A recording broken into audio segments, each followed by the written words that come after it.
সালামু আলাইকুম রহমতুল্লাহ। সম্মানিত ভিউয়ার, সবাই কেমন আছেন? নিরাপদ ড্রাইভিং স্কুল অ্যান্ড ট্রেনিং সেন্টারের পক্ষ থেকে সবাইকে স্বাগতম। আজকে আমরা আলোচনা করব ক্লাস ব্রেক এসকেলেটর নিয়ে। গাড়ি কিভাবে ক্লাস ধরবেন, কিভাবে এসকেলেটর ধরার নিয়ম, কিভাবে ব্রেক করবেন, এই সম্পর্কিত আলোচনা আজকে আমরা হবে। সবাই ধৈর্য ধরে আমাদের ভিডিওটা দেখুন।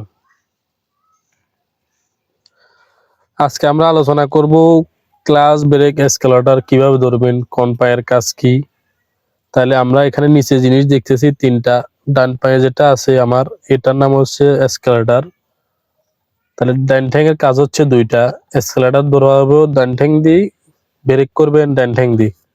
ডান পায়ের কাজ হচ্ছে দুইটা। এসকেলেটর ডান ঠ্যাঙে ধরা হবে, ব্রেকও ডান ঠ্যাঙে ধরা হবে। মানে গতি উঠামো ডান ঠ্যাং দিয়ে, গতি কমামো ডান ঠ্যাং দিয়ে। বাম ঠ্যাঙের কাজ হচ্ছে একটা, শুধু ক্লাস করমু। বাম ঠ্যাঙের কাজ হচ্ছে শুধু ক্লাস করা, বাম ঠ্যাঙের অন্য কোনো আর কাজ নাই।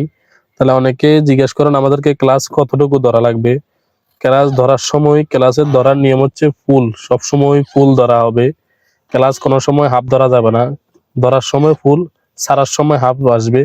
অনেকে আছেন পুরা পা উপরে উঠাই দেন, একদম ভিতরে ঢুকাই, এই যে পায়ের আমরা যেটা গোড়ালি বলে বা নোয়াখালী ভাষায় মুড়িয়া কই, মুড়ি যদি চাপ দেন চান তাহলে এমনি চাপা হইতো না। আবার অনেকে যে মিডল দিই, এই মিডল জায়গা দিয়ে চাপ দিতেন চান, এই জায়গা দিয়ে চাপ হবে না। তাহলে চাপ দেওয়ার পদ্ধতি মানে প্রেশার পাওয়া যাবে এই জায়গাটায়। পার সবচেয়ে প্রেশার হইলো এই জায়গাতে আর পায়ের গোড়ালিতে। তাহলে আমরা প্রেশার দিব এই জায়গা দিয়ে। তাহলে এখান দিয়ে যদি আমরা যখন ক্লাস ধরবো, আমার শক্তি প্রেশারও পাওয়া যাবে। আর ধরার নিয়মটা হলো এভাবে, একদম ইজি ভাবে। তাহলে আমার বাম পাশ কাজ হলো শুধু ক্লাস করবো। কি করবো? ক্লাস করবো। বাম পা কখনো ব্রেকে আনা যাবে না, বাম পা কখনো ব্রেকে আসবে না, বাম পা কখনো এসকেলেটারে আসবে না, ডাইন পা কখনো ক্লাসে যাবে না। ভিডিওটা সবাই খেয়াল করলে বুঝতে পারবেন আমার পা ক্রস হয়ে গেছে বা ফেস লাগে গেছে বা হেঁচা লাইছি, যেটাই বুঝেন। তাহলে এভাবে ফেসানো যাবে না। তাহলে বাম পা শুধু একটা জিনিসের জন্য বরাদ্দ, সেটা হচ্ছে ক্লাস। বাম পার কাজ শুধু আমরা ক্লাস করবো। বাম পা কখনো ব্রেকে আনতে পারবো না, এসকেলেটারে আনতে পারবো না, ডাইন পা কখনো ক্লাসে আসবে না। তাহলে ডাইন পার কাজ হচ্ছে দুইটা এসকেলেটার ধরা হবে ডাইন ঠ্যাঙে, ব্রেক করা হবে ডাইন ঠ্যাঙে। এই যে আমার পায়ের গোড়ালি বলেন বা মুড়িয়া বলেন। তাহলে যখন নতুন অবস্থা আমরা থাকবো, নিচে যখন এভাবে বাজায় রাখবো একদম ফ্লোর ম্যাটের সাথে, তাহলে আমার ইজি হবে। আমার এতক্ষণ মনে করেন গাড়ি চালাচ্ছি, তাহলে সেটা ধরলাম, গাড়ি চলতেছে চলতেছে, ব্রেকের কথা আসতেছে, পা অটোমেটিক ব্রেকে নিয়ে আসতে হবে। অটোমেটিক তো আসবে না, নিজে নিয়ে আসতে হবে। তাহলে আবার ব্রেকের কাজ শেষ, আবার পাঁচ সাথে সাথে এসকেলেটারে চলে যাবে। এসকেলেটার ধরছি, এখন গাড়ি চলতেছে, আবার ব্রেকের কথা আসতেছে, পা ব্রেকে আসবে। তাহলে যখন নিজে আমি পা বাজায় রাখবো, লাগায় রাখবো, তখন ইজি ভাবে লাগান ডাইন বাম ডাইন বাম। অনেকে আছেন এভাবে করতে চায় যে পা একদম আলগায় রাখে, উপরে উঠে রাখে, এসকেলেটার ব্রেক এসকেলেটার ব্রেক। অনেকে আছে ক্লাস এভাবে করতে চান, তাহলে আপনার পা অল্পতেই ব্যথা হয়ে যাবে, অল্পতেই পায়ে ধরে যাবে। আর যখন আপনি এভাবে আলগা আলগায় মারতে চাইবেন বা করতে চাইবেন, তখন উল্টা পাল্টা হওয়ার সম্ভাবনা থাকে। আর যখন লাগায় রাখবেন, তখন পায়ে ইশারা দিবে আপনার কি ডাইনে যাচ্ছে না বামে যাচ্ছে।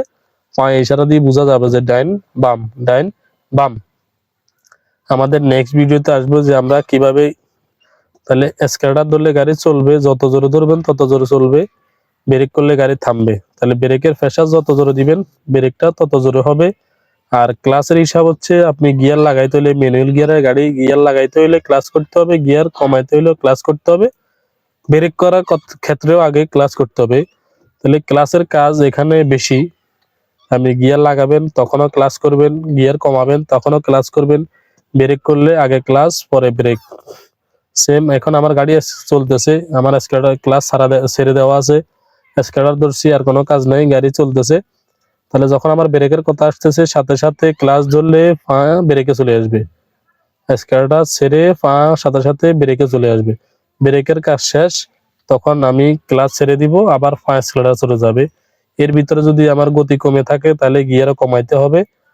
তার আশা করি সবাই ভিডিওটা বুঝতে পারছেন। যখন ব্রেকের কথা আসবে পুরো ক্লাস আগে হবে, পরে পা ব্রেকে চলে আসবে। ব্রেকের কাজ শেষ, ক্লাস উঠে যাবে, ব্রেক ছেড়ে দিয়ে পা আবার সেটা নিয়ে যাব। সবাই কমেন্ট করে জানাবেন ভিডিওটা কেমন লাগলো। বেশি বেশি লাইক করবেন, কমেন্ট করবেন। আর আমার ফেসবুক পেজটা ফলো করে রাখবেন, তাহলে নিত্য নতুন ভিডিও পেতে পাবেন। নেক্সট ভিডিওতে আমরা দেখাবো কিভাবে গিয়ার লাগাইতে হয়, ম্যানুয়াল গিয়ারের গিয়ার কিভাবে লাগায়। সবাই ভালো থাকবেন। আর আমার পেজটা ফলো দিয়ে রাখবেন। আমার পেজের নাম নিরাপদ ড্রাইভিং স্কুল। আসসালামু আলাইকুম।